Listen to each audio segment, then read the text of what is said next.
मोगाच्यानो शिंपेंतली मोठ्या आयकूंक तुमकां स्वागत. एका दोंगरा लागीं एक ल्हान गांव आनी थंयसर एकलो शेतकार आपल्या कुटुंबा बरोबर जियेतालो. ताका एकटो ल्हान नातू आसलो. हो शेतकार सकाळीं उठतच, नाश्तो जातच बायबल घेतालो आनी थोडो वेळ वाचतालो. आनी ताचो नातू हें सगळें पळयतालो. त्या नातवाक आपल्या आज्या भशेनूच जावंक जाय. आजो कसो बसता तशें हाणें बसप. आतां आजो बायबल वाचता, हाणें बायबल घेवन वाचूंक सुरू केलें. पूण एक दीस ह्या नातवान आज्याक म्हणलें, आज्या, हांव बायबल वाचतां, पूण तांतल्यो बऱ्योच गजाली म्हाका कांय समजनात आनी ज्यो म्हाका समजतात त्यो म्हज्या उगडासांत चड वेळ उरनात. बायबल थांबतनाच जें कितें हांवें वाचलां आनी जें कितें म्हाका समजलां तें हांव विसरतां. बायबल वाचून कितें फायदो आसा? म्हाका दिसना बायबल वाचून कितें फायदो म्हाका जातलो. आज्यान कांयच म्हणलें ना. आज्यान नातवाक म्हणलें, हे पळय, हांगा आमी इंगळे, ताका कोळशेय म्हणटात कोंकणीन, दवरपी पांटलो आसा न्हय, तो पांटलो घे आनी थंय न्हंय लागीं वचून तूं म्हाका तातूंत उदक घेवन ये. भुरगो बरें म्हणलो.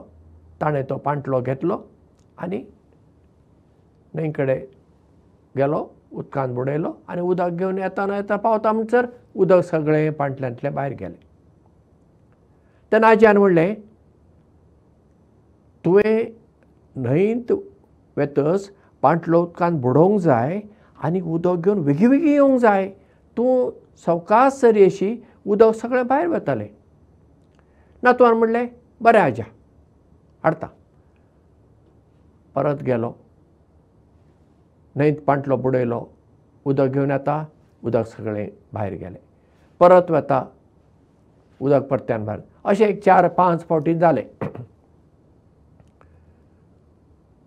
भुरगो सारको निर्शेलो आज्या कडेन म्हणटा, आज्या, ह्या पांटल्यान जायना, हांव उदक हाडूंक जाता, कांय फायदो ना ह्या पांटल्याचो, अशें म्हणालो. आजो म्हणटा, कांय फायदो ना. पांटल्या कडेन पळय, तुवें व्हरचे पयलें हो पांटलो कसो आसलो, तातूंत इंगळे घाल्ल्यान सगळो तो म्हेळो जाल्लो, काळो रंग जाल्लो.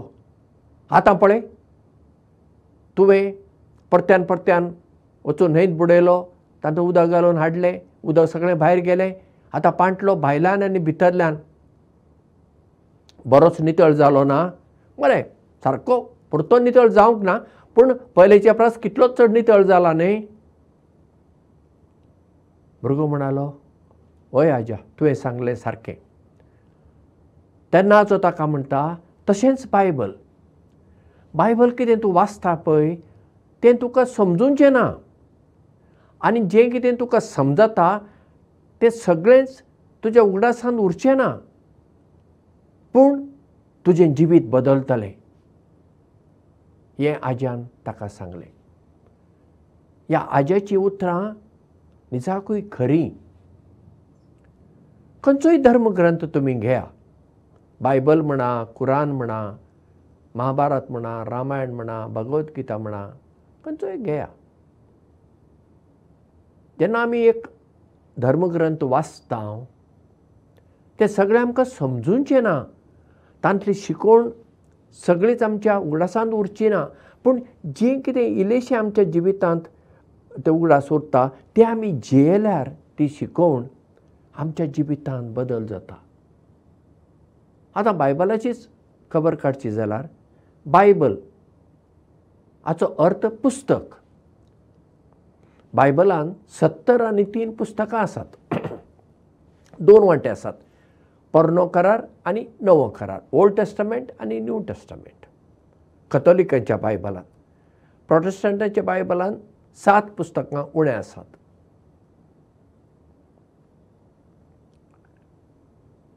पूण त्या बायबलांत इतली शिकवण आसा, चड करून नव्या करारांत जेजूची शिकवण आसा, ताचो प्रभाव मनशांचेर पडटा.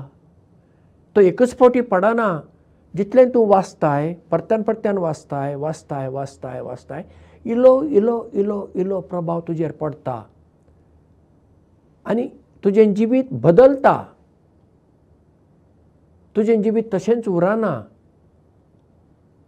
देखीक जेजू थंयसर म्हणटा, तूं फकत तुज्या इश्टांचोच मोग जर करशी, तुवें व्हडलें कितें केलें तें कोणूय करता, पूण तूं तुज्या दुस्मानाचो मोग कर, तांकां बक्षी म्हणटा जेजू. पळय केदी व्हडली शिकवण. दुस्मानाक बक्षो हें सोंपें न्हय, पूण दुस्मानाक बक्षिल्ल्यान आमच्या मतीक शांती येता. आनी जेजून फकत तें उतरांनी सांगून दाखोवंक ना, जें कितें ताणें आमकां सांगलें तें तो जेयला. खुर्सार वळवळोन मरचे पयलीं, आपलो प्राण सोडच्या पयलीं ताणें आपल्या बापाक उलो मारून म्हणलें, बापा तांकां बक्षी, कित्याक ते कितें करतात तें तांकां खबर ना, ते नेणात. खुर्सारतान जेजून आपल्या दुस्मानाक बक्षिलें. म्हणटच धर्मग्रंथांत जी शिकवण आसा ती आमी वाचल्यारूच ताचो प्रभाव आमचेर पडटा. एका दिसान तो प्रभाव पडचो ना आनी एकूच फावटी तो पडचो ना, इलो इलो पडून आमचें जिवीत बदलता.